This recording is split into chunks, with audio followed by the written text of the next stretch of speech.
बात जरा दिल्ली की ही करते हैं, क्योंकि दिल्ली में बैक टू बैक कुछ चीजें डेवलप हो रही है और उनका असर जम्मू कश्मीर पर दिखना शुरू हो गया है। कांग्रेस ने हल्ला बोल कर दिया और हल्ला बोल के तहत वो दिल्ली पहुंचे और रियासत को रियासती दर्जा, यूनियन टेरिटरी को रियासती दर्जा बहाल किया जाए, इस ज़िम्न में एहतजाजी धरना दिया। और एहतजाजी धरने के दौरान अब जो खबरें सामने आई है कि तब तक कांग्रेस जम्मू कश्मीर के अंदर हुकूमत का हिस्सा नहीं बनेगी जब तक रियासत का दर्जा बहाल नहीं होगा। कांग्रेस की आला क़यादत ने नेशनल कॉन्फ्रेंस को यह साफ कर दिया है कि हम तब तक काबीना का हिस्सा नहीं बनेंगे, जम्मू कश्मीर यूनियन टेरिटरी की काबीना का हिस्सा नहीं बनेंगे जब तक मुकम्मल रियासत का दर्जा बहाल नहीं होता है। यानी ये ग्रीन सिग्नल और ये क्लियर मैसेज उमर अब्दुल्ला नेशनल कॉन्फ्रेंस के लिए चला गया है।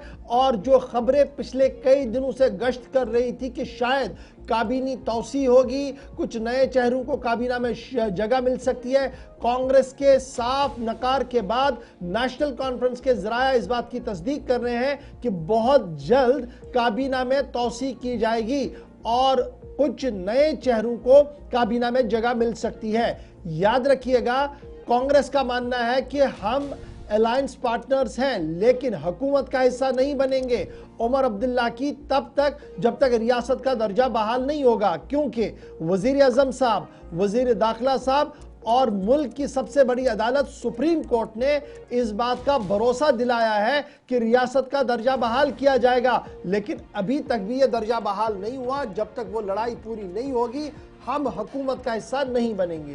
कांग्रेस की तरफ से यह साफ कर दिया गया है कि ये जो सेटअप है, मौजूदा यूनियन टेरिटरी का जो सेटअप है, ये कंफ्यूज है और पावरलेस है। यानी उमर साहब जो बार बार कई बार इशारों में, इंटरव्यूज में बात कह चुके हैं, उसी बात को दिल्ली से दोहराया कांग्रेस ने। कहा कि मौजूदा सेटअप हाइब्रिड सिस्टम जिसे कहते हैं, ये कंफ्यूज वाला सिस्टम है। यहां पर पता ही नहीं कैसे काम करना है, कौन कराएगा, कैसे अकाउंटेबिलिटी फिक्स होगी, क्योंकि न तो वजीर आला के पास दायरे इख्तियार है और ना ही मेंबरान के पास कोई इख्तियार बाकी बचा है। कांग्रेस ने प्रिंसिपल स्टैंड लिया है गवर्नेंस के मुद्दे पर, लेकिन ये कल जब कांग्रेस के सीनियर लीडर्स नई दिल्ली के अंदर बैक टू बैक तकरीरें कर रहे थे, उसी दौरान इस बात का भी खुलासा पेश किया गया कि लड़ाई जो लड़ी गई है, लड़ाई जो शुरू की गई है, ये दिल्ली के इस जंतर मंतर के मैदान में ही दम नहीं तोड़ेगी, बल्कि एक अवामी एजिटेशन को शुरू किया जाएगा ताकि एक दबाव बनाया जाए मरकज पर